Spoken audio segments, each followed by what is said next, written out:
Assalamualaikum warahmatullahi wabarakatuh.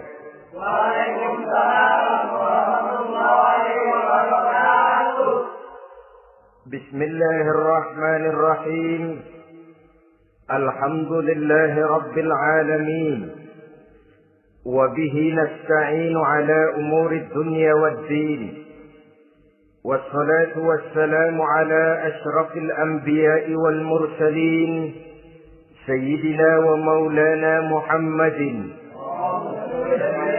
وعلى آله وأصحابه المجاهدين الطاهرين أما بعد. Saudara-saudara kaum muslimin rahimakumullah. Di dalam surah Al-Ankabut ayat 2, Allah Subhanahu wa ta'ala memberikan peringatan. Ahasiban nasu ayyutraku ayyaqulu amanna wa hum la yuftanun.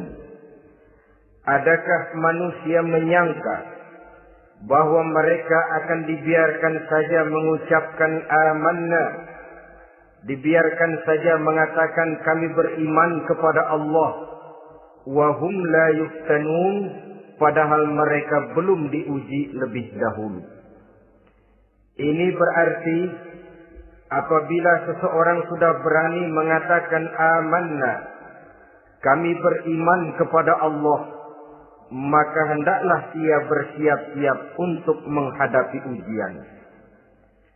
Setelah ujian datang, barulah akan nampak nyata kadar dan kualitas keimanan yang dimiliki oleh seseorang. Timbul pertanyaan, mengapa orang yang beriman yang justru diuji oleh Allah Subhanahu wa ta'ala? Logikanya tentu ringan saja, bahwa yang mengikuti ulangan di sekolah tentu adalah anak-anak sekolah. Kalau tidak sekolah, tentu saja tidak perlu ikut ulangan. Makin tinggi kelasnya, makin berat soal ulangan yang diberikan kepadanya. Demikianlah dalam kehidupan beragama. Justru yang beriman, yang mendapat ujian dari Allah Subhanahu wa ta'ala, semakin tinggi nilai kualitas keimanannya, akan semakin berat ujian dan cobaan yang diberikan kepadanya. Nabi kita Muhammad sallallahu alaihi wasallam pernah pula memperingatkan. Beliau bersabda, "Inna ashaddal bala'i al-anbiya, thumma al-awliya, thumma al-ulama, thumma al-amsal fal-amsal, ubtuliyan nasu ala hasabi dinih."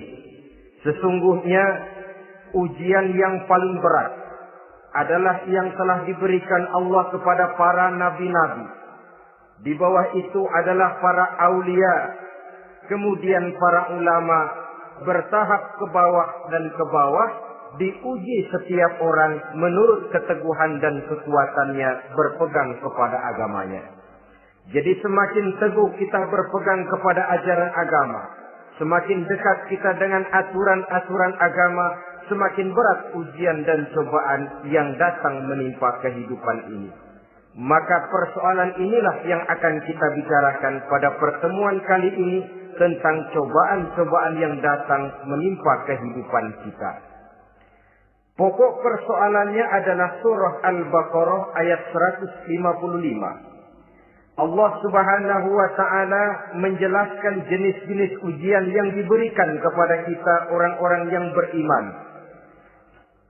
Dalam Al-Baqarah 155 itu Allah Subhanahu wa ta'ala menjelaskan, وَلَنَبْلُوَنَّكُمْ بِشَيْءٍ مِنَ الْخَوْفِ وَالْجُوعِ وَنَقْصٍ مِنَ الْأَمْوَالِ وَالْأَنْفُسِ وَالثَّمَرَاتِ وَبَشِّرِ الصَّابِرِينَ الَّذِينَ إِذَا أَصَابَتْهُمْ مُصِيبَةٌ قَالُوا إِنَّا لِلَّهِ وَإِنَّا إِلَيْهِ رَاجِعُونَ. وَلَنَبْلُوَنَّكُمْ بِشَيْءٍ مِنَ الْخَوْفِ, dan tentu dan pasti kata Allah, kami akan menguji kamu sekalian, kami akan mencoba kamu sekalian dengan sebagian kecil dari rasa takut, wal ju', rasa lapar, wa naqsim minal amwal wal anfusi was samarat, kekurangan harta, jiwa dan buah-buahan. Ada 5 macam jenis ujian yang dijelaskan di dalam Al-Baqarah 155 ini. Yang pertama, walanabluwannakum bisyai'in minal khauf. Kami uji, kami coba kamu dengan sebagian kecil daripada rasa takut. Setiap manusia terlahir dengan membawa 2 sifat. Yang kontroversi akan disebut apa seseorang bergantung kepada sifat mana yang lebih menonjol di dalam dirinya. Tiap orang punya rasa berani, tiap orang punya rasa takut. Kalau beraninya lebih besar daripada takutnya, ia dinamakan pemberani. Tapi kalau takutnya yang lebih besar daripada beraninya, ia dinamakan penakut. Tapi yang jelas, 2 sifat kontroversial ini memang ada dalam diri manusia.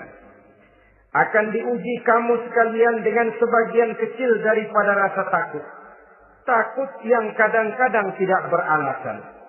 Yang kaya takut jatuh miskin, yang punya jabatan takut kehilangan kedudukan dan pengaruhnya, dan pada akhirnya yang hidup pun menjadi takut mati.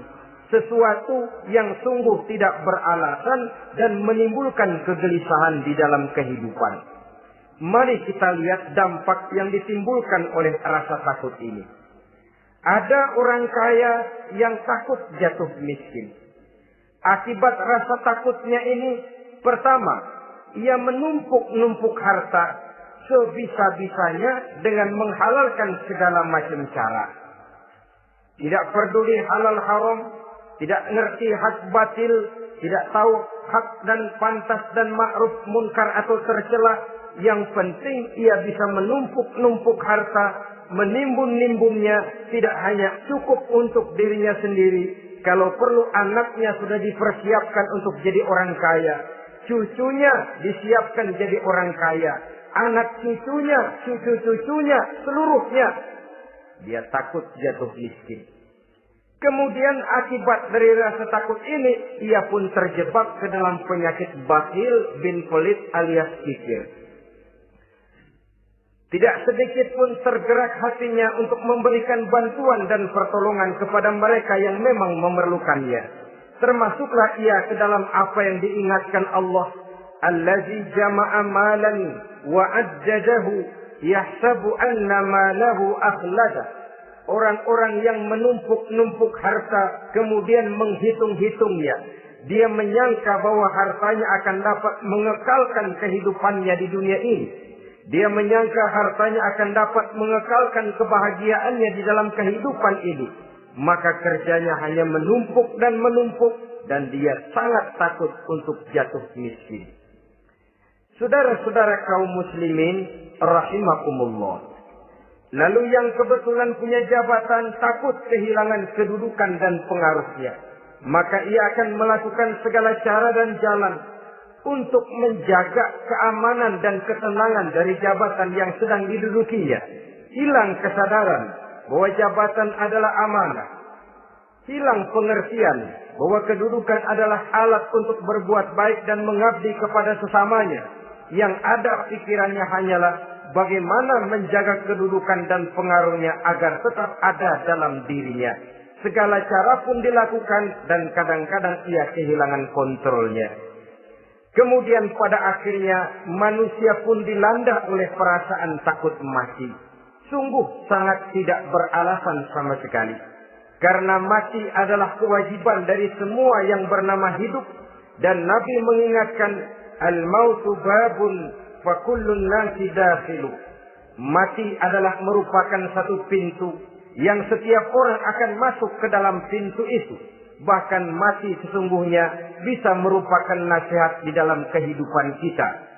Beliau bersabda, taraktu fikum nasihataini, natiqan wa samitan.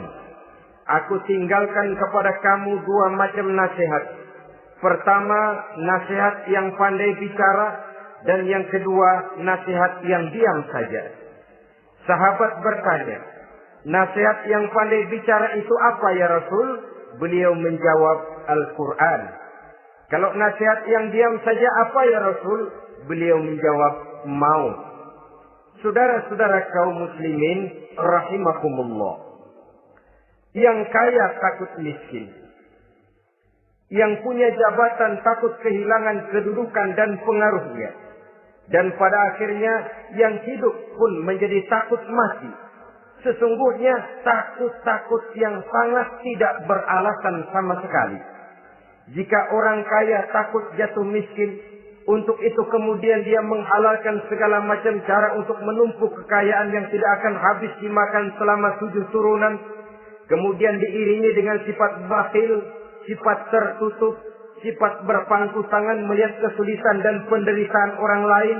Maka sesungguhnya dia tidak merasa bahwa harta merupakan titipan dari Allah Subhanahu wa ta'ala.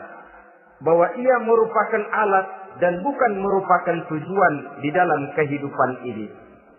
Takut miskin adalah satu penyakit yang mengakibatkan orang lupa diri dan lupa daratan. Takut kehilangan kedudukan dan pengaruh juga adalah penyakit yang menyebabkan orang menghalalkan segala macam cara untuk menjaga kedudukan dan jabatannya.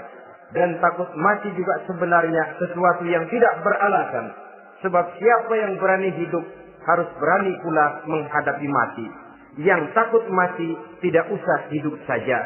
Karena mati adalah kewajiban bagi semua orang-orang yang hidup. Oleh karenanya, rasa takut yang tidak beralasan sesungguhnya merupakan ujian untuk menguji nilai-nilai keimanan yang ada di dalam diri kita. Orang kaya diuji dengan hartanya, pejabat diuji dengan kedudukan dan pengaruhnya, manusia hidup diuji dengan akan datangnya mati yang menjemput kehidupannya. Menghadapi ujian-ujian semacam ini, maka marilah kita menyadari, yang kaya tidak perlu takut miskin. Dari Allah harta itu datang, kepada Allah harta itu akan kembali. Yang punya kedudukan dan pengaruh tidak usah takut kehilangan kedudukan dan pengaruhnya. Karena jabatan sesungguhnya merupakan amanah dari Allah Subhanahu wa ta'ala yang harus digunakan dan dianggap sebagai kesempatan untuk berbuat kebajikan sebanyak-banyaknya. Saudara-saudara kaum muslimin rahimakumullah. Ini bagian pertama dari ujian-ujian yang ada dalam Al-Baqarah 155. وَلَنَبْلُوَنَّكُمْ بِشَيْءٍ مِنَ الْخَوْفِ. Kami akan uji, kami akan coba kamu dengan sebagian kecil daripada rasa takut. Takut yang kadang-kadang saya katakan sekali lagi sangat tidak beralasan. Akibatnya bisa menimbulkan gejala-gejala yang aneh di dalam kehidupan kita. Saudara-saudara, yang kedua, walju'. Akan kami uji kamu dengan rasa lapar. Kelaparan belum tentu identik dengan kemiskinan. Bahkan di dalam surah An-Nahl ayat 112, Allah Subhanahu wa ta'ala memberikan contoh yang sangat nyata dan jelas. وَضَرَبَ اللَّهُ مَثَلًا قَرْيَةً كَانَتْ آمِنَةً مُطْمَئِنَّةً يَأْتِيهَا رِزْقُهَا رَغَدًا مِنْ كُلِّ مَكَانٍ فكفرت بأنعم الله فأذاقها الله لباس الجوع والخوف بما كانوا يصنعون. Allah memberikan contoh bagaimana keadaan satu negeri yang makmur, aman, tenang, tentram. Rezekinya datang dari segala arah. Fakafarat bi'an'umillah.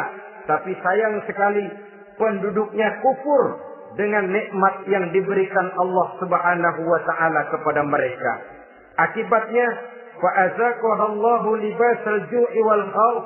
Allah timpakan kepada mereka kelaparan dan ketakutan bima kanu yasnaun, sebagai akibat dari apa yang telah mereka lakukan. Marilah kita melihat contoh dalam Al-Quran ini untuk mengadakan introspeksi di dalam diri dan kehidupan kita masing-masing.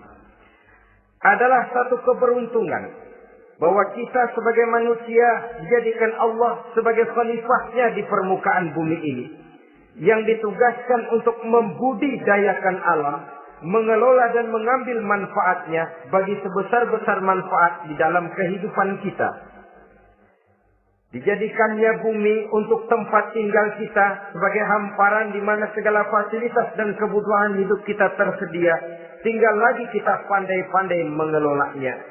Apalagi buat kita Muslim yang tinggal di persada Nusantara tercinta Indonesia ini. Satu negara yang orang katakan untayan jamrut katulistiwa, yang hijau ranau subur makmur, melahirkan slogan dengan kata gemah rifah loh jenawi, toto tentrem kertora harjo.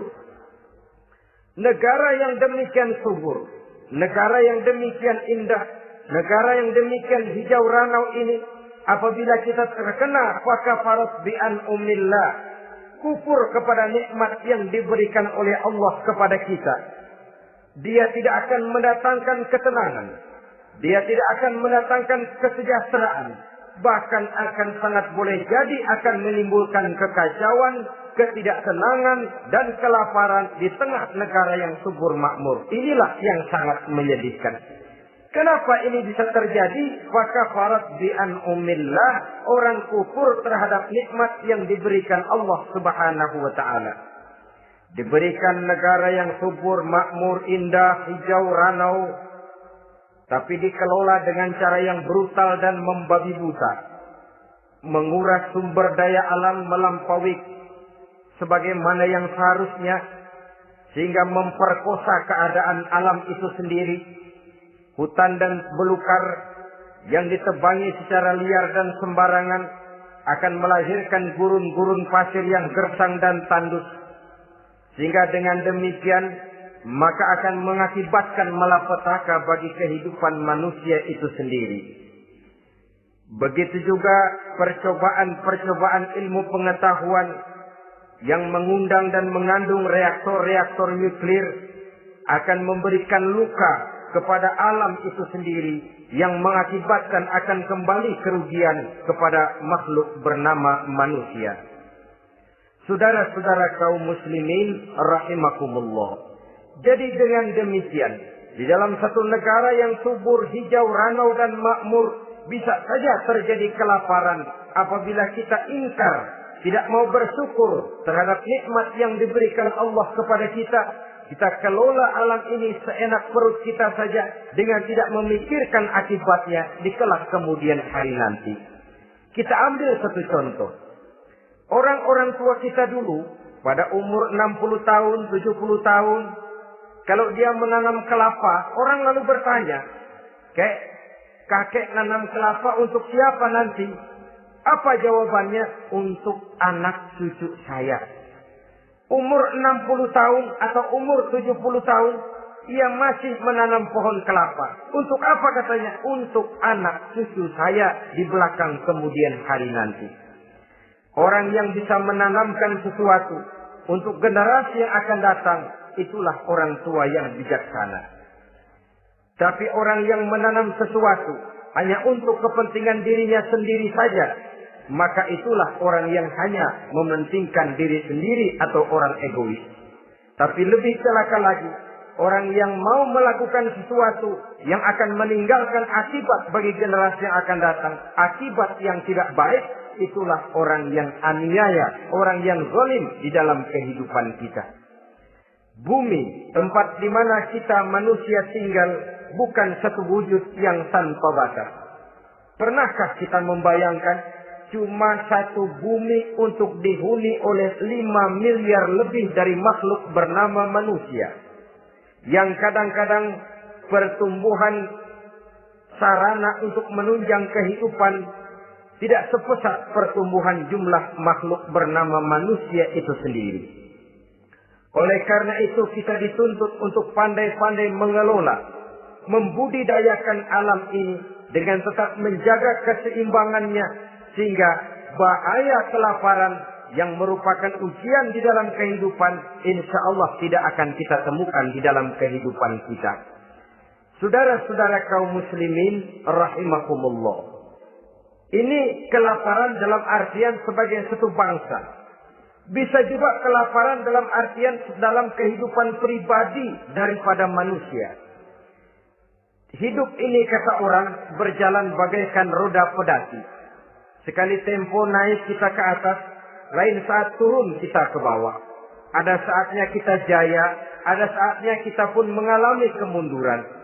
Oleh karena itu, pasang surut kehidupan ini membuat orang seharusnya sadar bahwa pasang surut itu tidak harus menyebabkan pasang surutnya dia di dalam melaksanakan ibadahnya kepada Allah Subhanahu wa Ta'ala.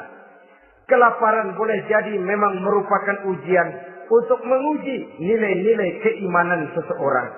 Apabila dalam kondisi lapar imannya mantap, imannya teguh, imannya kuat, maka dalam kondisi di mana perutnya tidak lapar, tentu iman itu akan lebih bertambah mantap lagi.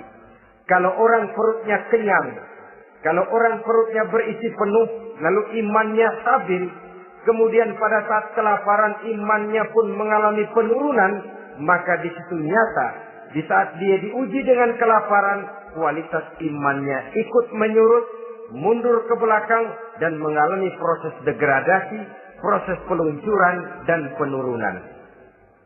Oleh karenanya, marilah kita menyadari, Allah Subhanahu wa Ta'ala senantiasa memberikan yang terbaik kepada kita bersama. Kelaparan, apabila kita terima dengan sikap lapang dada, tidak akan menyebabkan kita menjadi berbuat nekat. Tetapi kita tetap dalam kontrol, tetap dalam keadaan yang stabil, tidak keluar dengan melakukan perbuatan-perbuatan yang negatif. Bagaimanapun kita ingin membela dan mempertahankan kelangsungan hidup, betapa dan bagaimanapun kita ingin menjaga kelangsungan perut, namun kita tetap tidak keluar dari norma-norma dan kaedah-kaedah yang telah ditentukan di dalam kehidupan beragama. Inilah cobaan yang kedua yang ada dijelaskan dalam Al-Baqarah ayat 155 tadi berupa kelaparan. Yang ketiga, wa naqsin minal amwal, kekurangan harta alias kemiskinan. Kemiskinan, saudara-saudara, merupakan ujian dari Allah Subhanahu wa Ta'ala untuk menguji sejauh mana kekuatan iman yang kita miliki di dalam kehidupan. Tetapi sesungguhnya bukan hanya kemiskinan, kekayaan pun pada hakikatnya juga merupakan ujian. Namun umumnya manusia akan lebih merasa diuji jikalau dia miskin daripada diuji jikalau dia menjadi orang yang kaya. Pada sisi lain kenyataan mengatakan banyak orang lulus ketika diuji dengan kemiskinan, tetapi gagal berantakan setelah diuji dengan kekayaan. Kemiskinan pun apabila kita lihat dari segi kehidupan bermacam bentuknya. Ada kemiskinan di bidang ilmu pengetahuan. Karena kemiskinan dan kebodohan memang merupakan dua saudara yang seakan-akan sekandung. Yang satu bisa menimbulkan yang lain, tapi paling celaka kalau keduanya sudah berjalan beriringan. Maksud saya, kemiskinan bisa menimbulkan kebodohan, kebodohan bisa menimbulkan kemiskinan, tapi yang paling celaka sudahlah miskin, bodoh pula. Miskin ilmu. Yang kedua, miskin akhlak. Ini lebih parah lagi daripada miskin ilmu. Kalau miskin ilmu orang sekedar goblok bin bodoh alias tolol, maka miskin akhlak ini menyebabkan orang kurang ajar, tidak punya budi pekerti. Sehingga dengan demikian miskin akhlak sesungguhnya lebih bahaya daripada miskin ilmu. Adapun miskin yang kita kenal pada umumnya dan juga yang dimaksud dalam ayat ini adalah miskin harta. Imam Ali karramallahu wajhah pernah memberikan peringatan. Kadal faqru ayyakuna kufra. Boleh jadi kemiskinan mendekatkan orang kepada kekufuran. Dengan kata lain, biasanya kemiskinan bisa membuat orang nekat. Kalau sudah nekat, maka bukan cuma harga diri yang terjual, bukan cuma keluarga yang terjual, bukan cuma nilai-nilai materi yang dimilikinya yang terjual, bahkan iman dan keyakinannya. akidah dan pandangan hidupnya pun tidak akan segan-segan digadaikannya, dijualnya untuk mengatasi kelaparan dan kemiskinan itu tadi. Padahal selalu diingatkan, pandangan dan keyakinan, iman sesungguhnya merupakan insan paling mahal, sesungguhnya merupakan mutiara paling berharga di dalam kehidupan kita. Maka kemiskinan memang merupakan ujian. Banyak orang yang kebal berhadapan dengan segala macam cobaan, tapi pada saat diuji dengan kemiskinan, ia tidak tahan diri, ia tidak sanggup menjaga dan mempertahankan akidahnya, maka akidah yang cuma satu-satunya pun ikut terjual juga adanya. Saudara-saudara kaum muslimin rahimakumullah, mari kita menelusuri bahwa sesungguhnya Nabi menyatakan, ajaban li amril muslim, inna amrahu kullahu lahu khair. Aneh kata Nabi, aku heran kata Nabi, urusan orang Islam ini sesungguhnya semuanya baik. Baik bagaimana? Kalau dia kaya, dia bersyukur, dan itu baik. Kalau dia miskin, dia bersabar, itu juga baik. Jadi kaya bagi orang Islam baik, miskin bagi orang Islam juga baik. Kalau dia kaya, dia kan bisa berkata, alhamdulillah saya kaya, mudah-mudahan harta ini bisa menunjang ibadah saya kepada Allah Subhanahu wa taala. Baik. Kalau dia miskin, dia juga berkata, alhamdulillah saya miskin, mudah-mudahan di akhirat nanti pemeriksaannya tidak lama-lama seperti orang kaya. Ya kalau melarat yang mau diperiksa apaan?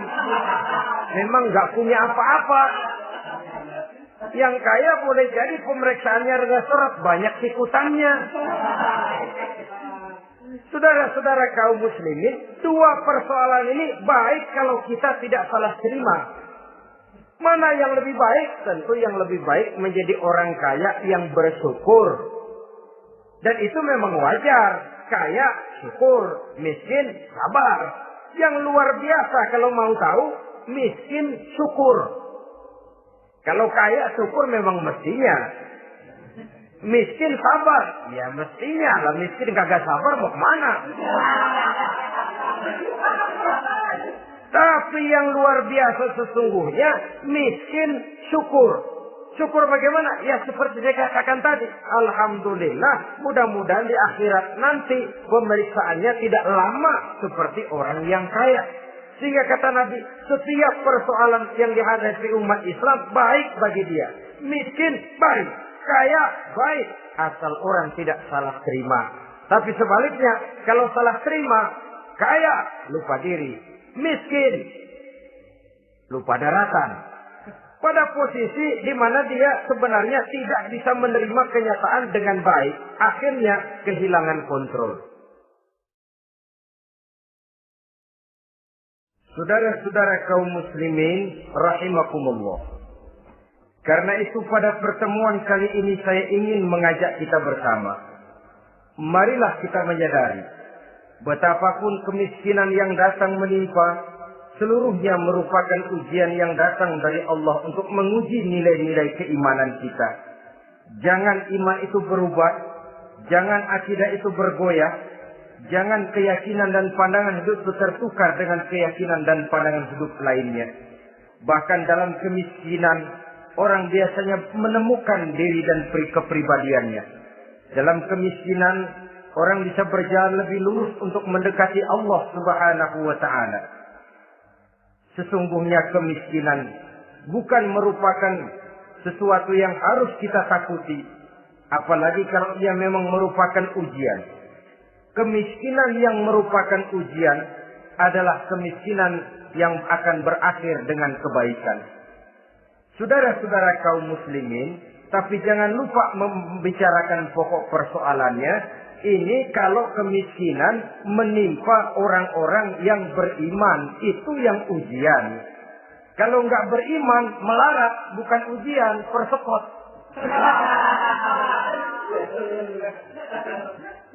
Nah, orang lalu bertanya, Pak, kalau orang kafir kaya bagaimana? Nah, begini saudara-saudara. Dalam agama itu ada yang disebut nikmat, ada yang disebut istidraj. Kalau nikmat itu hanya diberikan kepada hamba-hamba yang beriman. Kalau istidraj itu diberikan kepada siapa saja yang mau berusaha. Tidak soal dia beriman atau tidak. Tidak soal dia mau bersujud atau tidak. Asal dia berusaha, dia dapat. Itu yang dinamakan istidraj. Seperti orang mancing ikan, mesti diberikan umpan. Setelah umpan itu dimakan, tidak langsung ditarik, tapi diulur dulu. Sampai kira-kira mata kail itu nyangkut di leher si ikan, baru diangkat ikan itu ke atas. Dan sampai di atas kita bisa maklum nasib ikan tadi. Bisa digetok, bisa dibacok, bisa digoreng, bisa dipepes. Tapi yang jelas nasibnya merana. Maka kalau ada orang makin jauh dari agama, makin kaya. Makin tidak mau sholat, makin berlimpah hartanya. Saudara tidak usah heran. Cukup dalam hati saja. Ikan lo. Jangan keras-keras, marah dia.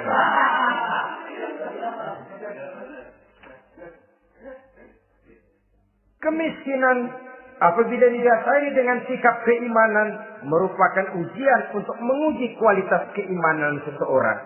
Bahkan satu hadis menyatakan apabila Allah mencintai seorang hamba, maka diujinya hamba itu karena Allah ingin mendengar liyasma'a tadarru'ahu, ingin mendengar ratapan orang tadi.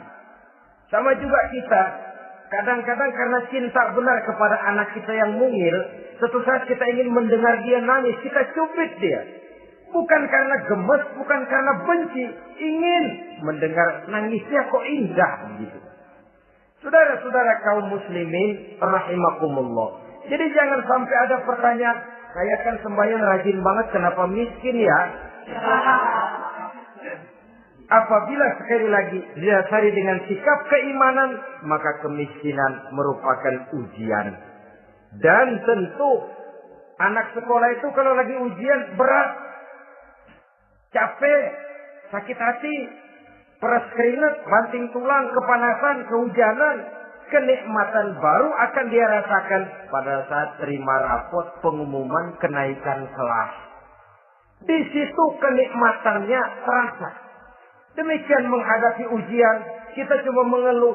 Kenapa ada rasa takut? Kenapa kelaparan? Kenapa kemiskinan? Di balik semua itu, apabila kita sudah merasakan naik kelas, akan terasalah kenikmatannya. Itu ujian yang ketiga. Yang keempat yang diceritakan dalam Al-Baqarah 155, wal anfus ay wa naqsin minal anfus, kekurangan jiwa atau kematian. Saudara-saudara, yang hidup takut mati. Padahal semua makhluk hidup harus berani mati. Bagaimanapun takutnya kita kepada mati, bisakah kita menghindarkan diri dari dia? Bagaimanapun kita tidak ingin bertemu malaikat maut, kemana kita akan lari bila dia datang mengetuk pintu? Bagaimanapun kita ingin menghindar dari pertemuan dengannya, kemana kita akan lari apabila dia sudah datang hendak menjemput nyawa? Karena itu memang ada satu prinsip yang dijelaskan oleh para ulama kita, iskariman au mut syahidan. Mati dan hidup dua hal yang tidak terpisahkan. Oleh karenanya, kalau memang hidup, hiduplah secara mulia. Kalau mati, matilah secara syahid. Hidup mulia atau mati syahid. Jangan terbalik. Hidup sia-sia, mati konyol. Nilai yang tidak ada artinya. Alangkah nikmatnya hidup yang berisi kemuliaan, dan alangkah indahnya mati dalam nilai syahid.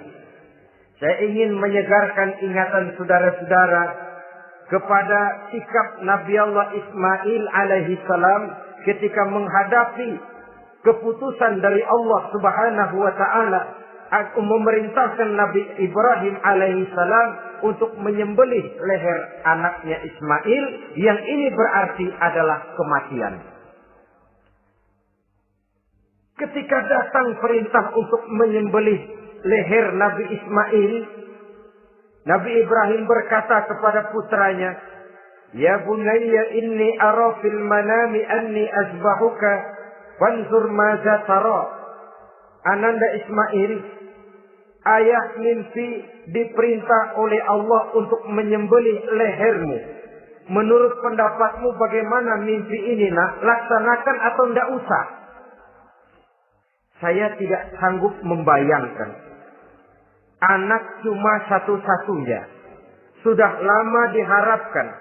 Si buah hati belahan jantung pelanjut cerita penerus sejarah. Ketika anak ini sedang lucu-lucunya, turun perintah untuk menyembelihnya. Ya, kalau anak kita banyak, turun perintah potong leher anakmu, mungkin kita bisa pilih yang mana yang rada bandelan nih.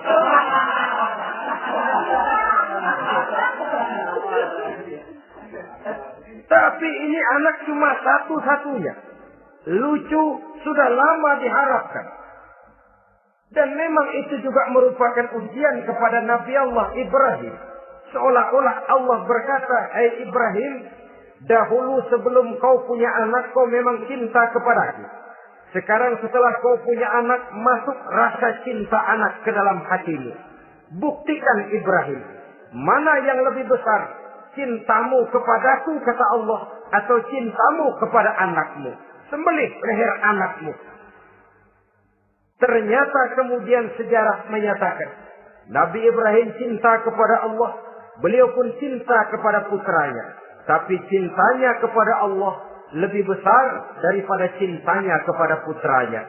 Sehingga ketika turun perintah penyembelihan, itu pun dilaksanakannya, tapi tetap musyawarah dulu. Yakin itu memang perintah Allah, beliau toh mengajak dialog putranya. Ini yang penting dalam kehidupan kita. Dialog. Nah, Bapak mimpi diperintah Allah untuk menyembelih lehermu. Menurut pendapatmu bagaimana, nak? Laksanakan atau tidak? Yakin itu perintah Allah. Tapi asas musyawarahnya tidak beliau tinggalkan. Walaupun yakin orang tua berbuat untuk kebaikan anak, alangkah baiknya anak diajak bicara. Sehingga dengan hasil pembicaraan ini nanti kita akan mengerti gejala perkembangan dan kemauan dari jiwa si anak tadi. Saudara-saudara kaum muslimin, apa jawaban Nabi Allah Ismail yang ketika itu masih remaja? Beliau menjawab, "Ya abatif al-ma tu'mar, satajiduni insyaallahu minas sabirin." Bapak, jikalau memang ini memang perintah Allah, laksanakan saja Bapak. Tidak usah ragu. Mudah-mudahan nanti Bapak akan menemukan saya termasuk ke dalam golongan orang-orang yang sabar.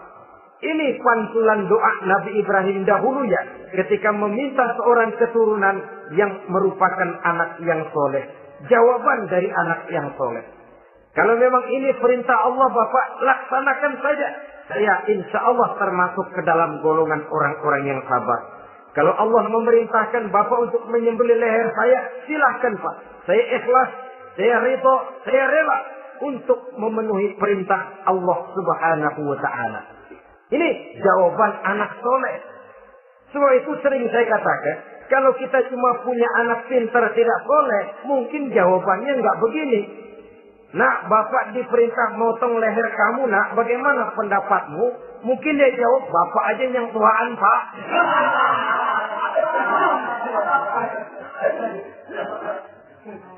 Saudara-saudara kaum muslimin rahimakumullah. Jadi prinsip ini gugur memenuhi panggilan Allah. Hidup mulia atau mati dengan syahid.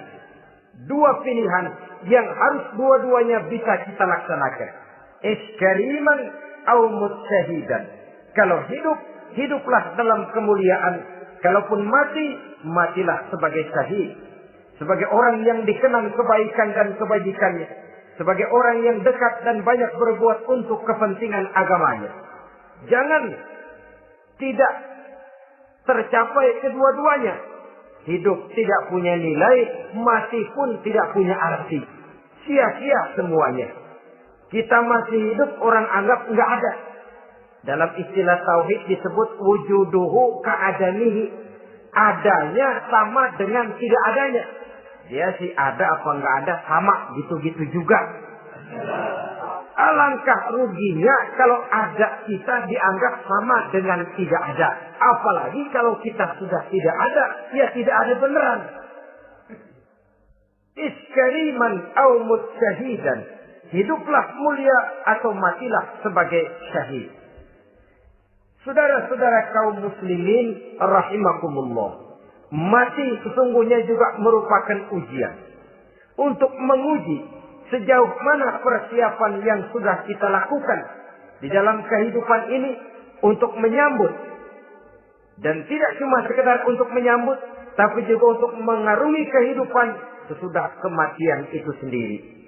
Sebab kematian bukan akhir dari segalanya. Kematian cuma satu pintu di mana kita akan masuk dan akan berjalan kembali menelusuri fase-fase kehidupan yang telah ditentukan oleh Allah Subhanahu wa taala. Saudara-saudara kaum muslimin rahimakumullah. Pembicaraan tentang kematian ini pun bisa kita evaluasi. Ada yang takut mati usahanya, ada yang takut mati karirnya, ada yang takut mati rezekinya, ada yang takut mati batinnya, ada yang takut mati jasmaninya, dan lain sebagainya. Seluruh ketakutan kepada kematian itu memang merupakan hal yang wajar.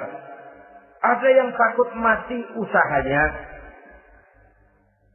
ada yang takut mati karirnya, ada yang takut mati rezekinya. Tapi kalau ketakutan itu lalu melahirkan perbuatan-perbuatan negatif yang menimbulkan penyimpangan, itu sudah di luar dari yang seharusnya.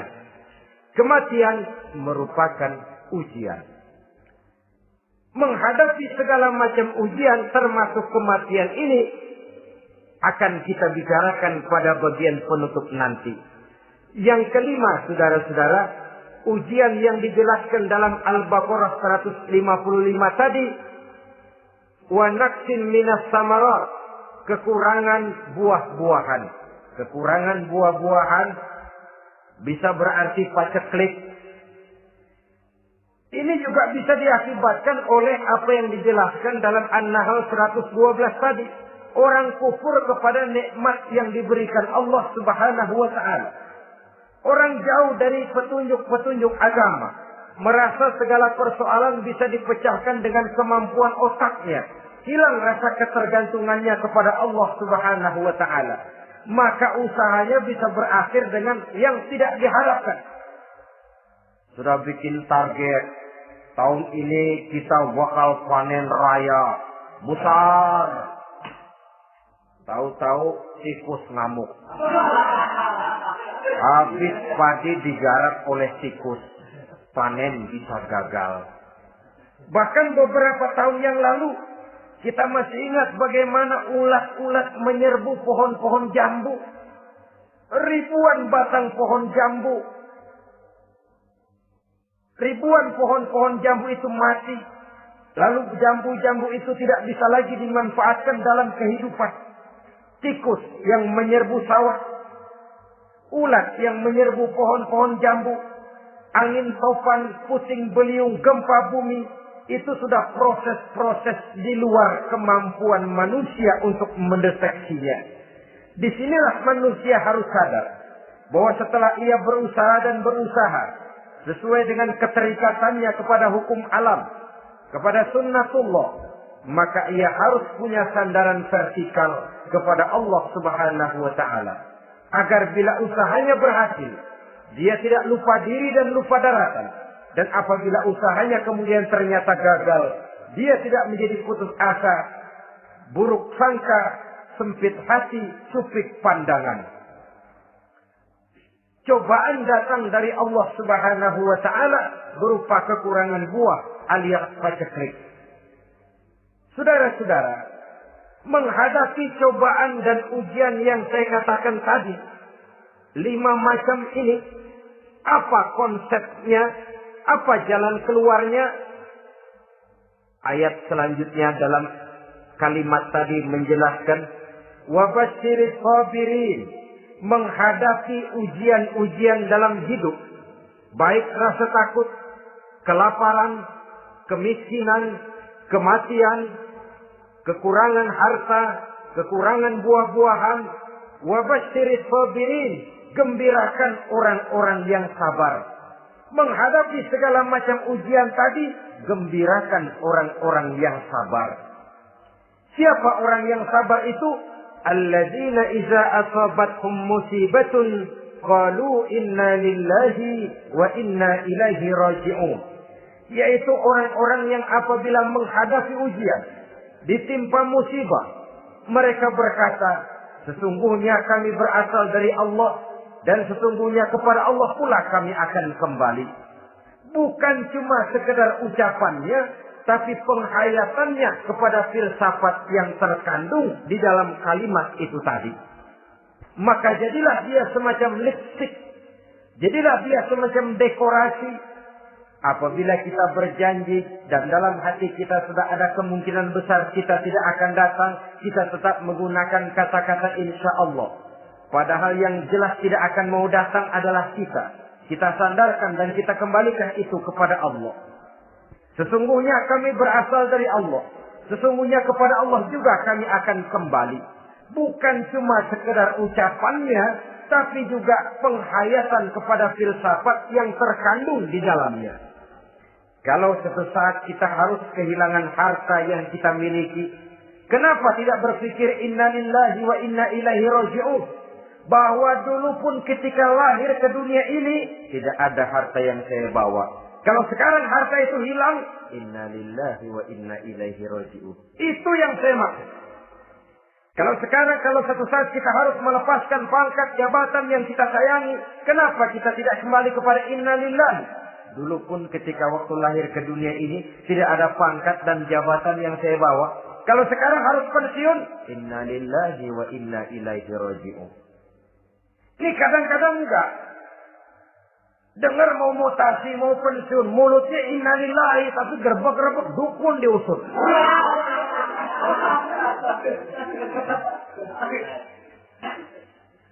Keluarganya meninggal, mulutnya inna lillahi, tapi nangisnya tetap nggak mau berhenti.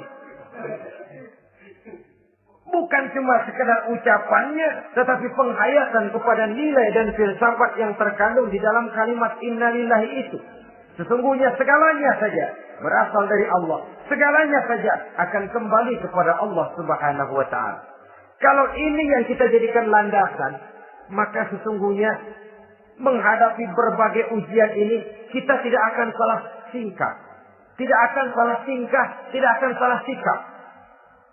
Kalau sudah ini dasar dan fondasi yang menjadi landasan tempat di mana seluruh cobaan datang bertumpu, segalanya datang dari Allah, segalanya akan kembali kepada Allah, maka betapapun bertumpu ujian datang menimpa, rasanya tidak akan lagi membuat kita goyah. Karena fondasi tempat kita berdiri sudah demikian kokoh dan kuatnya.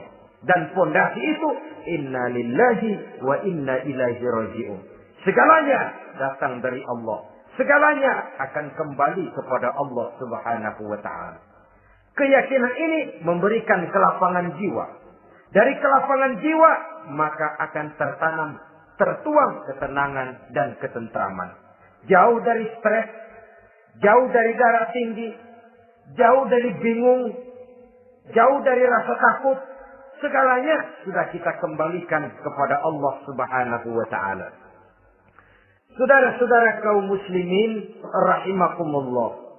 Oleh karenanya, ini jalan keluar dan inilah orang yang sabar. Yaitu orang yang mengembalikan segala persoalan bahwa segalanya datang dari Allah, segalanya akan kembali kepada Allah. Bukan sabar dalam pengertian kita sehari-hari. Sabar, maaf ya, dalam pengertian kita sehari-hari biasanya orang yang sabar yang gak banyak tingkah. Diam, gak salah apa-apa, kepala dikelepak. Diam aja. Ente nggak salah apa-apa dikelepak diem ya. Gue lagi sabar. Gue lagi sabar diem-diem loh. Rasanya ini sih, kalau sabar macam ini yang kita punya, boleh jadi kita akan tertindas terus. Sebab itu pada penghujung surah Al-Asr Allah menggandengkan antara tawasau bil haq dengan tawasau bis sabr. Kebenaran dan kesabaran dua hal yang memang tidak boleh terpisahkan satu dengan yang lain. Kalau kita benar, kita harus sabar. Kalau kita mau sabar, harus karena benar. Apabila kebenaran satu prinsip, maka kesabaran adalah satu strategi. Prinsip yang tanpa strategi bisa membuat kita tidak akan mencapai tujuan yang kita harapkan. Artinya, kebenaran tanpa kesabaran membuat kita mudah dipatahkan orang, tapi kesabaran tanpa kebenaran akan membuat kita diinjak terus oleh orang lain. Karena itu, kalau yakin kita benar, harus sabar. Kalau mau bersabar, harus karena benar. Dalam hal ini, sifat sabar yang dicontohkan oleh Rasulullah Sallallahu Alaihi Wasallam sungguh memang merupakan jadi panutan. Sepanjang persoalannya adalah persoalan pribadi. Sepanjang pribadi beliau yang dihina, sepanjang pribadi beliau yang dicaci maki, beliau biasanya bisa mengendalikan diri. Tapi kalau sudah agama masalahnya, maka beliau pun tidak segan-segan mencabut pedang maju ke medan perang. Bukan untuk memaksakan agama dan keyakinan, karena agama dan keyakinan memang tidak bisa dipaksakan. Tapi untuk menjaga, membela dan mempertahankan agama dari hinaan, cemoohan dan caci maki orang lain. Yang kita lakukan sebaliknya. Kalau pribadi kita yang dihina, marahnya 17 langit. Tapi kalau sudah agama dicaci maki orang, agama dihina orang, agama diremehkan orang, biarin dah, masih banyak ustaz. Cuma masalah ustaz kah agama itu? Cuma urusan kiai kah agama itu? Tidak. Agama itu urusan setiap pribadi muslim. Ya, dia jadi pengusaha, ya dia jadi pejabat, ya dia jadi seniman, ya dia jadi teknokrat, ya dia jadi ekonom, ya dia jadi pakar di berbagai bidang. Agama adalah masalah setiap kita. Kalau pribadi Nabi yang dicaci, pribadi yang dihina dan dicemoohkan orang, beliau mengendalikan diri. Tapi kalau sudah agama taruhannya, beliau tidak segan-segan cabut pedang maju ke medan perang. Sabar tapi pada tempatnya. Sabar tidak dalam artian diam, delohom, ayem-ayem, gelenggem, menunggu embun yang turun dari langit. Emang lagi lapar, sabar aja. Nggak usah makan, nanti juga waktunya Tuhan kasih kenyang. Kalau sabar macam ini yang kita pakai, lapar terus dah. Emang giliran sakit, sabar aja. Nggak usah berobat, nanti juga waktunya baik, sembuh. Mati terus dah.